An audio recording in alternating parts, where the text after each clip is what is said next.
여러분 평안하십니까? 오늘도 말씀과 함께 주님의 은혜 가운데 거하시기 바랍니다. 오늘 말씀은 예레미야 29장입니다.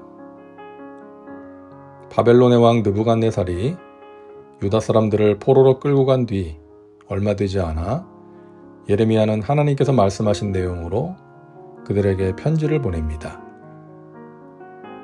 편지의 내용은 이렇습니다. 첫째, 바벨론을 생활의 터전으로 삼고 정착하라는 것입니다. 너희는 집을 짓고 거기에 살며 텃밭을 만들고 그 열매를 먹으라. 거짓 선지자들은 포로로 끌려간 백성들에게 머지않아 본국으로 돌아갈 수 있다는 희망을 선포했습니다. 그런데 하나님의 뜻은 70년이 차야 돌아갈 수 있는 것이었죠. 그러므로 거짓 선지자들의 말에 현혹되지 말고 바벨론에 정착하기 위해 집을 짓고 텃밭을 만들고 그곳에 생활의 터전을 만들어 거주하라는 것입니다. 둘째, 바벨론에서 번성하라는 것입니다. 아내를 맞이하여 자녀를 낳으며 너희 아들이 아내를 맞이하며 너희 딸이 남편을 맞아 그들로 자녀를 낳게 하여 너희가 거기에서 번성하고 줄어들지 아니하게 하라. 결혼하고 자녀를 낳는 일을 포로 생활 중에도 포기하지 말라는 것입니다. 훗날 하나님께서 이스라엘을 재건하실 때 그들이 민족을 일으킬 씨앗이 되어야 하기 때문이죠. 셋째, 바벨론의 평안을 위해 기도하라고 하십니다. 너희는 내가 사로잡혀 가게 한 그 성읍의 평안을 구하고 그를 위하여 야훼께 기도하라.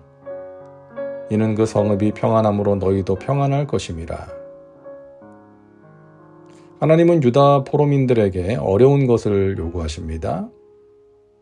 그들의 원수라고 할 수 있는 바벨론의 평안을 위해서 기도하라고 하시니까요. 하지만 감정적으로 생각하면 어려운 일이지만 이성적으로 생각하면 당연한 것입니다.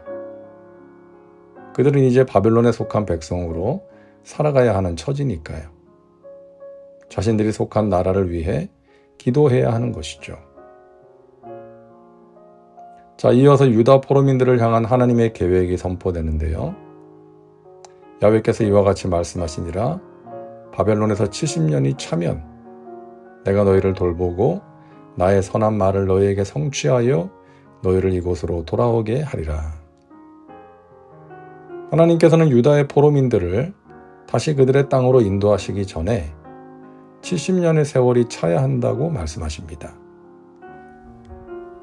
이 70년 기간이 언제부터 언제까지인지는 며칠 전에 말씀드린 적이 있죠. 유다가 국가의 자치권을 잃어버린 주전 609년부터 바벨론이 페르시아의 고레스에게 무너진 539년까지의 70년입니다. 그 다음 해인 주전 538년에 이제 유다 백성들은 예루살렘으로 귀환을 시작하게 되죠. 야훼의 말씀이니라. 너희를 향한 나의 생각을 내가 아나니 평안이요 재앙이 아니니라. 너희에게 미래와 희망을 주는 것이니라. 하나님께서 백성들에게 주고자 하시는 것은 재앙이 아닙니다. 평안이요 미래의 희망입니다. 돌이키지 않는 그들의 죄 때문에 하나님께서 진노하시고 심판하셨지만 하나님의 진노 뒤에는 백성들을 향한 사랑이 있는 것입니다. 그래서 자기 백성을 향해 재앙을 내리셨지만 때가 되면 그들에게 평안을 내리실 것입니다. 그러므로 하나님의 백성들은 하나님의 심판 속에서도 좌절할 필요가 없습니다. 하나님의 심판은 우리를 향한 사랑의 매이기 때문이고 우리를 단련하는 풀무불이기 때문입니다. 그 과정을 지나고 나면 우리는 정금같이 빛나는 존재가 될 것입니다. 미래의 희망을 선포하신 하나님은 당신의 백성들이 하나님 앞에서 바른 자세로 살아가기만 한다면 하나님을 만나고 은혜를 누릴 수 있다고 말씀하십니다. 너희가 내게 부르짖으며 내게 와서 기도하면 내가 너희들의 기도를 들을 것이요 너희가 온 마음으로 나를 구하면 나를 찾을 것이요 나를 만나리라. 이것이야말로 진정한 희망 아니겠습니까? 성도의 삶의 지침이 되어야 할 말씀입니다. 부르짖어 기도하라. 하나님을 구하고 찾으라. 그리하면 만나리라. 우리는 하나님을 찾아야 합니다. 하나님께 기도해야 합니다. 그것이 사는 길입니다.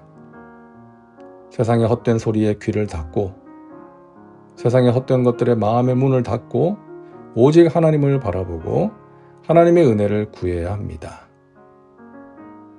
그러면 하나님께서 우리를 만나주시고 세상에 줄 수 없는 평안을 주시며 절망에서 희망으로 인도하실 것입니다. 기도합니다. 사랑과 은혜가 풍성하신 하나님, 오늘도 말씀과 함께 살게 하시니 감사합니다. 우리에게 평안을 주시고 미래의 희망을 주시는 하나님을 찬양합니다. 절망적인 상황 속에서도 우리에게 평안과 미래의 희망을 주신다는 그 약속의 말씀을 믿음으로 붙들게 하여 주옵소서. 온 마음으로 하나님을 구하고 부르짖어 기도함으로 하나님을 만나는 은혜가 있게 하옵소서. 예수님의 이름으로 기도하옵나이다. 아멘.